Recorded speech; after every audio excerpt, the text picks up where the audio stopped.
What if Mark Carney's measured response to Donald Trump's bridge threat was never about diplomacy? What if it was never about de-escalation? What if it was about waiting for the right moment to expose something much bigger?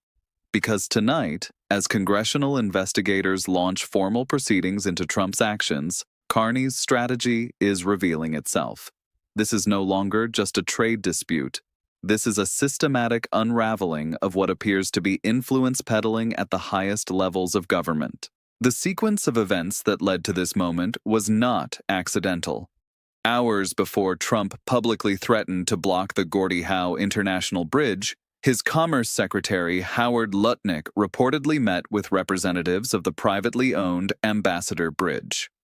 The Ambassador Bridge, controlled by the billionaire Maroon family, has operated as a virtual monopoly over the busiest. So there's a call for answers following a reported meeting between the owner of the Ambassador Bridge and U.S. Commerce Secretary Howard Lutnick, a meeting that the New York Times reports happened just before Donald Trump took to Truth Social to say he will block the opening of the Gordy Howe International Bridge. CTV's Travis Fortnum joining me now. And Travis, so what are the lawmakers trying to find out, and how could this ultimately affect Windsor? Yes, well, this is all about whether private business interests influenced a major cross-border decision. And a California congressman on the U.S. House Oversight Committee is now demanding records tied to that reported meeting, wanting to know if it influenced Trump's threat.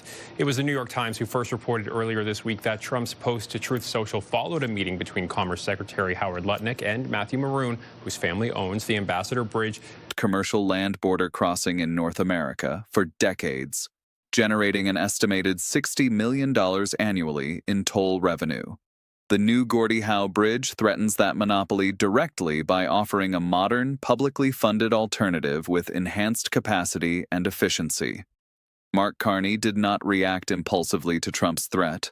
He did not escalate. He did not engage in public confrontation. Instead, he allowed the institutional process to unfold. And now that process is delivering results that no amount of diplomatic pressure could have achieved. Congressional investigators are demanding records. They want emails, text messages, calendar entries, and phone logs tied to that meeting between Lutnick and Matthew Maroon. Congressman Robert Garcia has been explicit about the scope of this investigation, stating that it's unacceptable for politically connected billionaires to influence trade policy.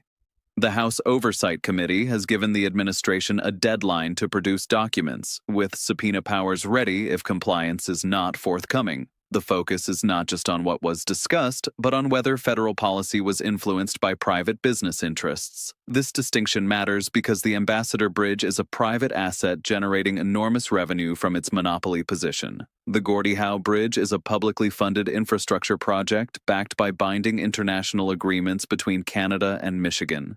The timing reveals the scale of what investigators are examining.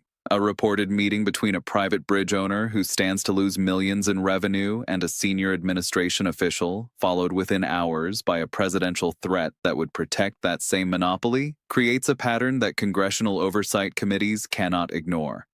Carney's response has been strategically disciplined throughout this process.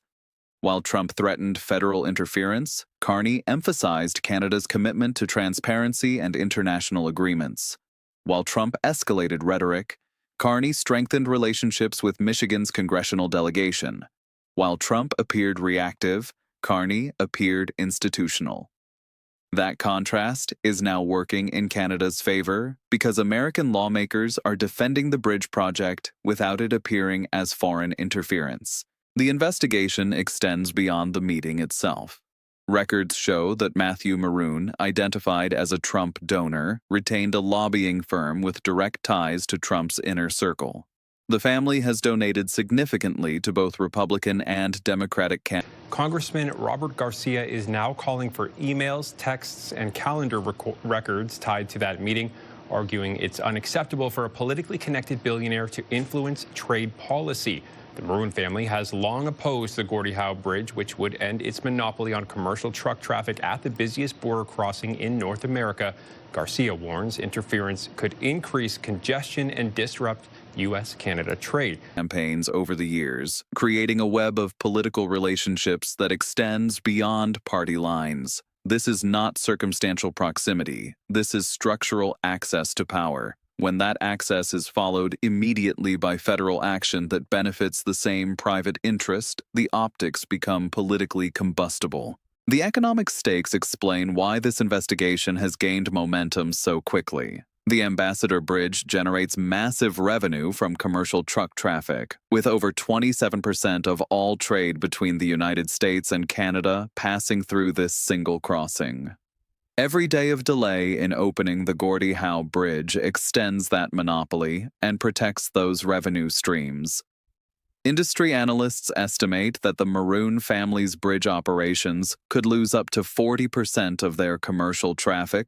Speaking on AM 800, Michigan Congresswoman Rashida Tlaib saying, in her opinion, this is just par for the course.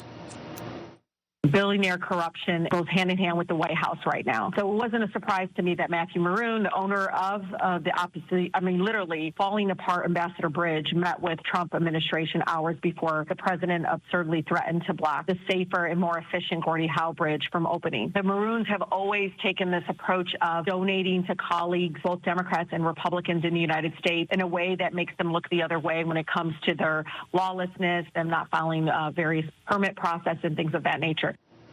Once the new bridge becomes operational, if federal authority was deployed to defend that monopoly rather than facilitate legitimate cross-border trade, it crosses from aggressive trade policy into potential corruption territory. Congressional investigators understand these stakes. They are not asking abstract questions about trade philosophy. They are asking specific questions about whether private financial interests influenced national infrastructure policy. The distinction matters because tariffs and trade disputes fall within presidential authority. Using federal staffing or administrative power to sabotage a competing public bridge funded by an ally crosses into different legal and political territory. The institutional response has been swift and bipartisan. Michigan Republicans have publicly questioned Trump's position. The House passed a joint resolution with Republican defections aimed at limiting tariff overreach. Republican Senator Lisa Murkowski urged Canadians to look past Trump's rhetoric, emphasizing that bilateral relationships need to endure beyond political moments. This is not quiet compliance with presidential authority. This is institutional resistance to what appears to be donor favoritism disguised as national policy. Mark Carney's strategy now appears deliberate and sophisticated. By refusing to escalate, he allowed American institutions to examine Trump's actions without foreign interference allegations. By maintaining transparency about Canada's position, he created contrast with Trump's apparent reactiveness. By strengthening coordination with Michigan lawmakers, he built defensive infrastructure that is now protecting the bridge project from federal interference. The investigation is expanding because the initial evidence raised more questions than it answered. If the meeting influenced Trump's threat, what other decisions have been shaped by similar proximity to power? If federal authority can be deployed to protect one donor's monopoly, what prevents it from being used to benefit others?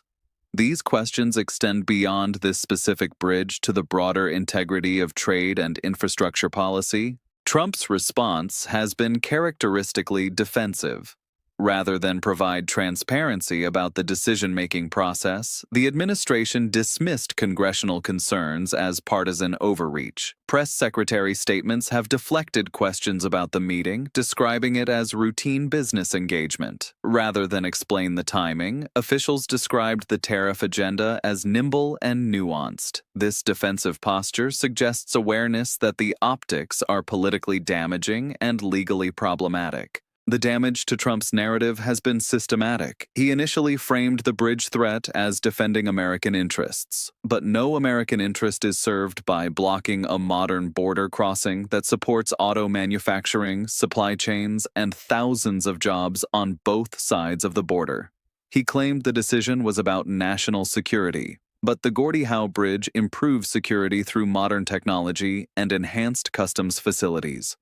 He suggested Canada was taking advantage of the United States, but Canada funded the entire project and followed every international agreement. Each justification has collapsed under scrutiny, leaving only one remaining explanation. The threat was designed to protect a politically connected donor's business interests. That explanation is what congressional investigators are now examining systematically. The broader implications extend beyond this specific case. If federal infrastructure and trade policy can be influenced by donor meetings and private lobbying, it undermines the credibility of America's entire trade agenda. International partners will question whether policy decisions reflect national interests or private arrangements. Domestic businesses will wonder whether federal power protects competition or preserves monopolies for the politically connected. Carney understood these implications from the beginning. His measured response was not weakness. It was strategic patience. By allowing Trump to escalate while maintaining institutional discipline, he created space for American oversight mechanisms to function. Those mechanisms are now delivering accountability that no amount of diplomatic pressure could have achieved. The investigation is entering its active phase. Congressional committees have subpoena power. They can compel document production. They can require testimony under oath. They can examine financial relationships, lobbying contracts, and communication patterns. If the evidence supports coordination between private interests and federal threats, the political and legal consequences will be substantial. This development changes the strategic landscape permanently. Trump attempted to use the bridge as leverage against Canada. Instead, he may have provided evidence of improper influence. He attempted to project strength through threats. Instead, he appears compromised by private relationships. He attempted to pressure an allied nation. Instead, he triggered oversight of his own administration. Mark Carney's approach has proven more effective than confrontation would have been. Canada emerges from this episode with stronger relationships in Congress, enhanced credibility on transparency, and a bridge project protected by American institutional support rather than threatened by presidential whim. The Gordy Howe Bridge was designed to improve trade, reduce congestion, and strengthen cross-border cooperation. It has achieved something additional. It has exposed the difference between policy driven by national interest and policy driven by donor protection. That exposure is now the subject of formal congressional investigation. If you value accountability in government and transparent policymaking, this investigation represents institutional oversight functioning as designed. Sometimes the most effective response to abuse of power is not confrontation, but patience that allows the system to work.